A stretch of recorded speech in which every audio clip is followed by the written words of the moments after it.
Hey, and welcome back to the Growth Curve weekly recap for this week. I couldn't do one last week. I was in Switzerland visiting some family, and since then I've been thinking a bit, and this will probably be the last weekly recap I do for at least a few weeks. I want to focus on more thesis-driven, company-specific case studies, but nevertheless, there's been a lot that's happened in the past few weeks, so here's a recap. I'll go through the top fundraisers that I've seen, or the most interesting, some IPO news and exit news, as well as a few ideas from the week past. Top fundraiser. I'm sure you would have seen this, but Anthropic raised a giant round, a Series F at $183 billion post-valuation. Insane stuff. It was led by Iconic and co-led by Fidelity as well as Lightspeed Venture Partners. A whole list of names on here. BlackRock, Blackstone, Goldman Sachs Growth Equity, General Catalyst, General Atlantic, Jane Street, T. Rowe Price, QIA, the Investment Authority of Qatar. Hugely oversubscribed, upsized from the original amount. It's a huge outcome, especially considering the amount that OpenAI was kind of raising at. It just shows Anthropic has really accelerated its growth. And this is on the back of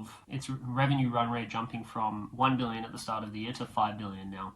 Huge figure. If this growth continues, I mean, it doesn't look that expensive, but it's a big question of whether this growth will continue. Interestingly, Anthropic will be using some of these proceeds, I assume, to pay off the $1.5 billion lawsuit, which was just announced, regarding the use of copyrighted material from authors. And it will be interesting to see how this shapes other AI companies and LLM model providers in the future. Okay, I'm switching to this camera. The other one was a bit too dark, but that was Anthropic.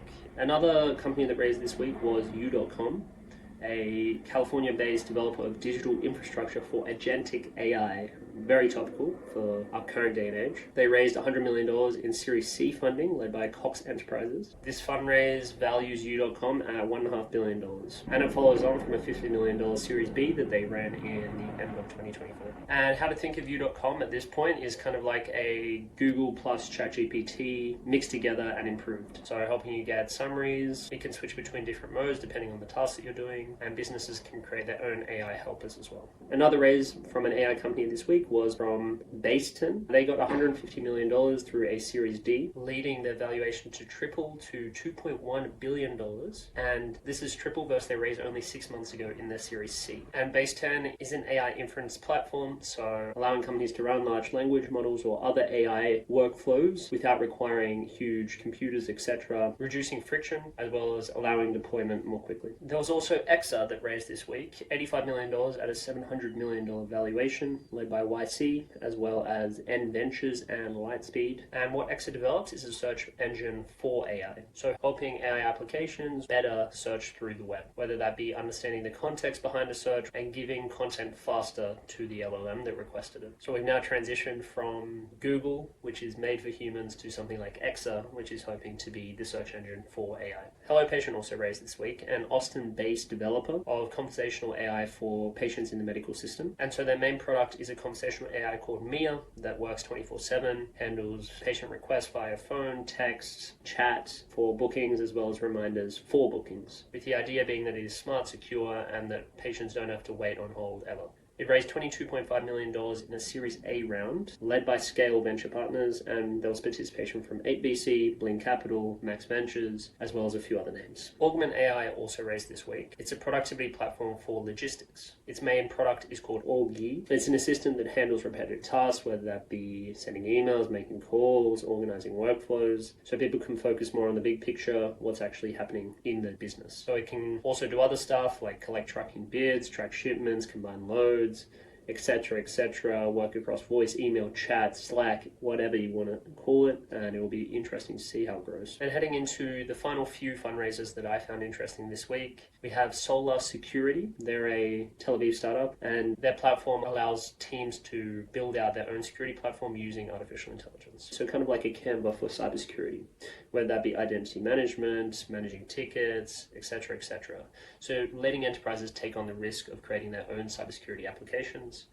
They raised $35 million in a Series A, led by their previous investors of S32 and M12, which is the Microsoft Venture Capital Fund. On the cyber route, Vouched also raised this week $17 million in a Series A. They're a 6-year-old Seattle startup that developed digital identity verification for both human and non-human agents across different sectors such as healthcare, finance, e-commerce, etc. This is really becoming more prevalent as the risks of security increase with AI agents entering the data stack and the authentication across a firm expanding and the target for bad actors increasing. And then finally, to end on a more European note, one that raised this week was Mistral, 2-year-old Paris startup, really strong growth. They build open source language models and more European focused AI tools. They raised 2 billion euros at a 12 billion euro valuation. Huge stuff. And it's one of the biggest European bets that we've seen in tech so far, with the idea being that it can be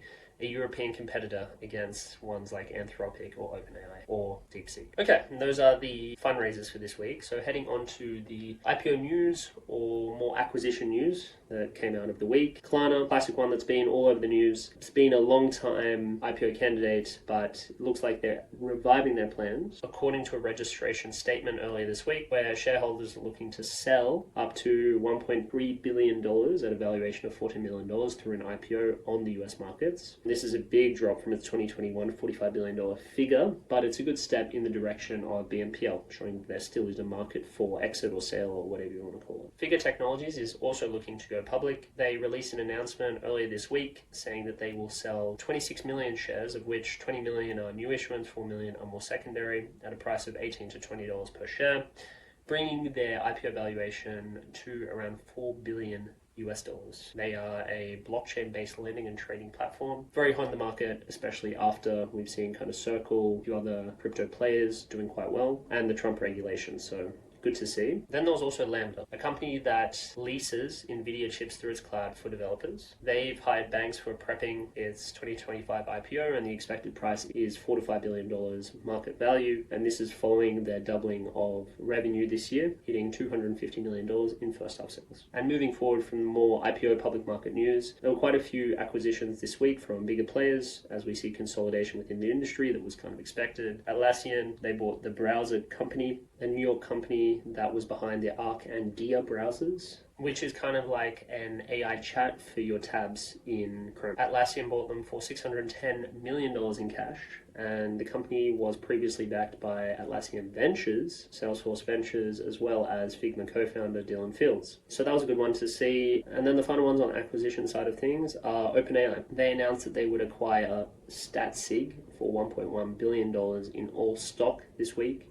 What's most interesting is that StatSig most recently raised their last growth equity round at a $1.1 billion valuation. So in a sense, it's a rollover for initial investors into OpenAI stock, which is a win given how expensive it is at the moment. And this really builds on the list of acquisitions that OpenAI has done in recent history, with OpenAI also announcing that they hired the team behind Xcode coding assistant Alex, and this was just yesterday. And now looking at their list of acquisitions, StatSig most recently, acqui-hire of these people from Alex, Crossing Minds, IO, which they acquired for $6.5 billion, Context AI, Multi, Rockstad, Global Illumination. These are just in the last few years, and it's really building out this tech capability stack of OpenAI into a real superpower within the industry. And it just shows that OpenAI is really going to be that next generational company that comes out of here, and I think that's a given. 5% given. And then to wrap things off, not really a phrase, but to wrap things up, some news / maybe ideas that come out of this week. The EU gave Google a $3.5 billion fine for steering ad sales to its own exchange and hinted that it might force a breakup. I think this is extremely unlikely. I mean, Google has been hit with multiple antitrust lawsuits, whatever you want to call it.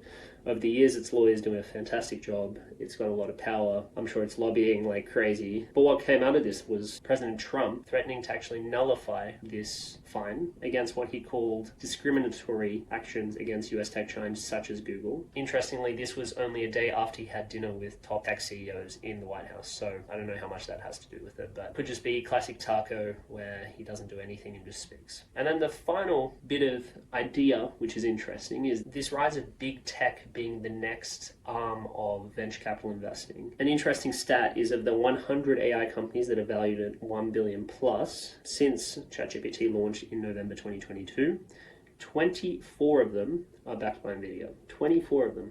And big tech have kind of invested in 36% of this entire list.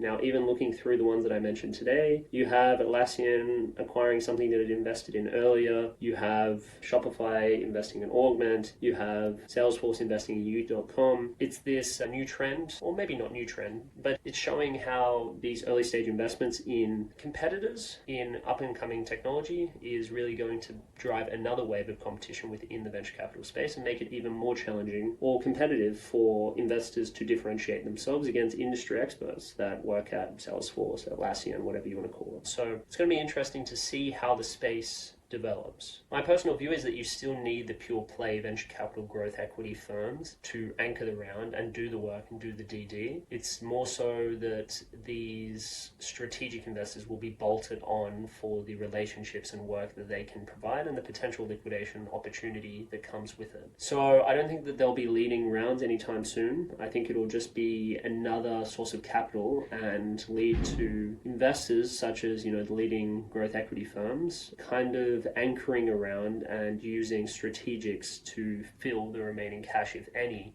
rather than leaning on other growth equity or venture capital firms. But that's just a thought. Okay, that is the tech for this week. As I said before, I will be doing more deep dives. So yeah, let me know if you want this back. Probably not, given not many people watch it. If you made it this far, drop a subscribe, whatever. See you later.